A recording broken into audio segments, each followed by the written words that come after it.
nous assistons à une véritable révolution populationnelle.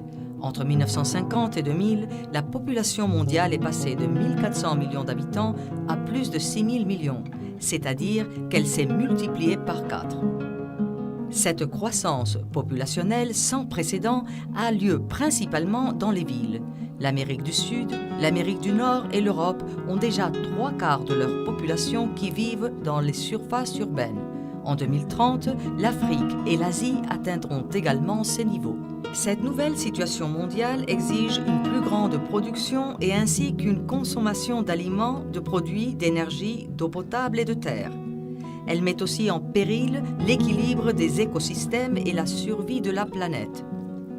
Aujourd'hui, plus d'1 milliard de personnes subissent l'insécurité par rapport au logement, dû aux guerres, aux désastres naturels, à la discrimination sociale, économique et raciale et à la logique du capital financier qui aborde la question du logement avec une approche mercantile et non comme un droit.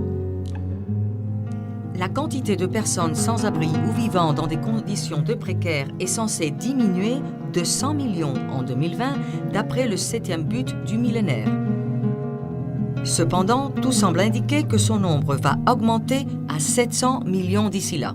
Plusieurs facteurs ont contribué à cette grave problématique urbaine.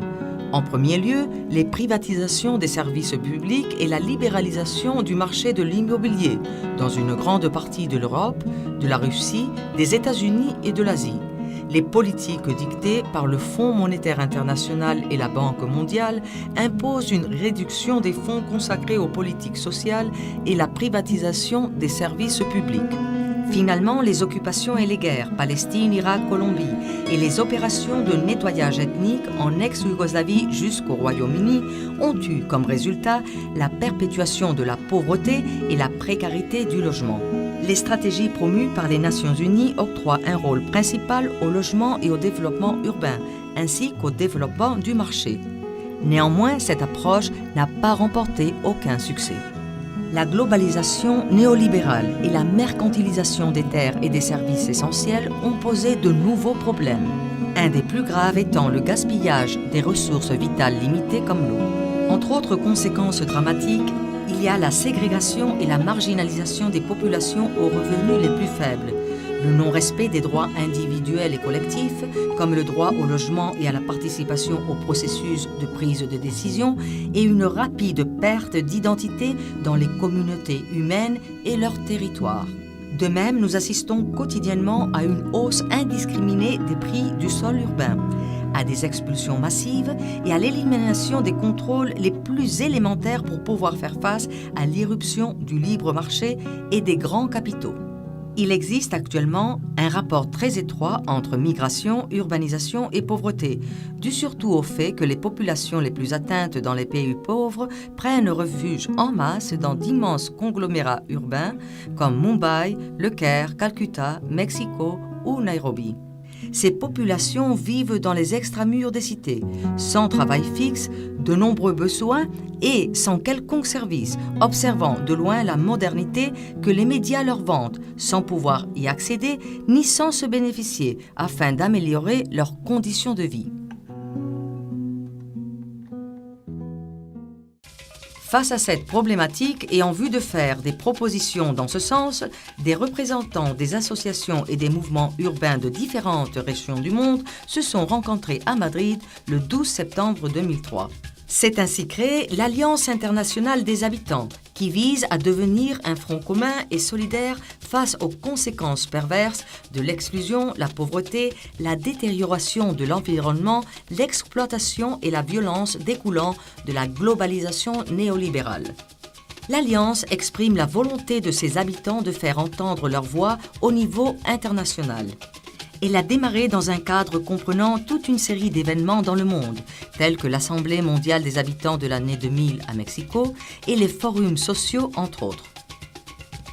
L'Alliance se veut un mouvement interculturel, autonome et solidaire, visant à coordonner divers mouvements sociaux progressistes dans le respect de la diversité sociale, culturelle et politique.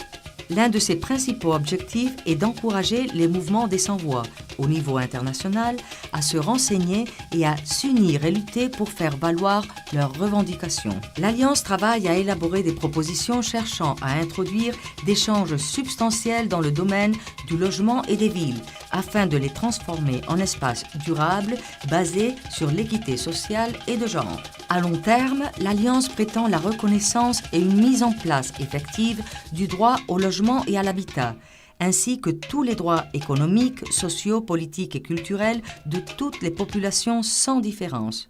Sur ce schéma, nous devons construire des modèles de développement alternatifs qui nous permettront de faire face au néolibéralisme et dans lesquels le secteur public et la société civile seront les protagonistes.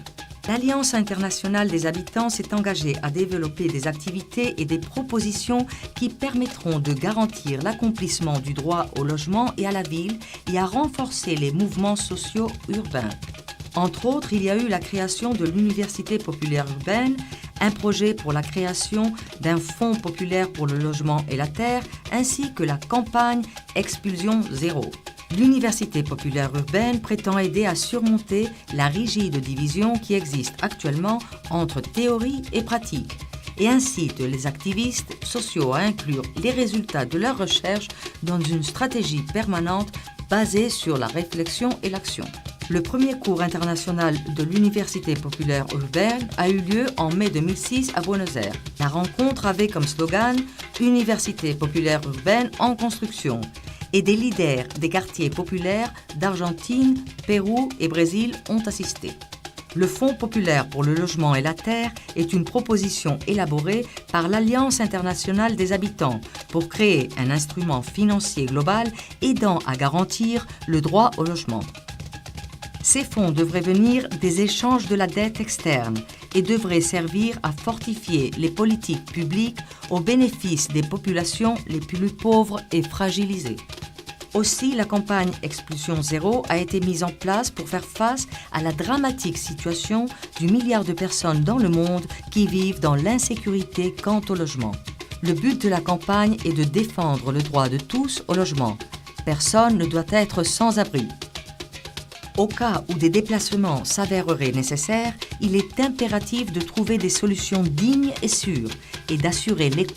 Dans le cadre de la campagne Expulsion Zéro, des campagnes locales ont été menées parmi les populations du Kenya, Zimbabwe, Nigeria, République dominicaine, Brésil, Pérou, Italie, France, Croatie et le Royaume-Uni.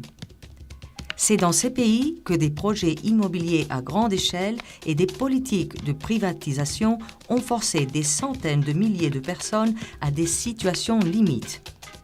À l'heure actuelle, de nouvelles campagnes ont été lancées au Tamil Nadu, en Inde, en Russie, aux États-Unis, en Palestine, au Mexique et en Argentine.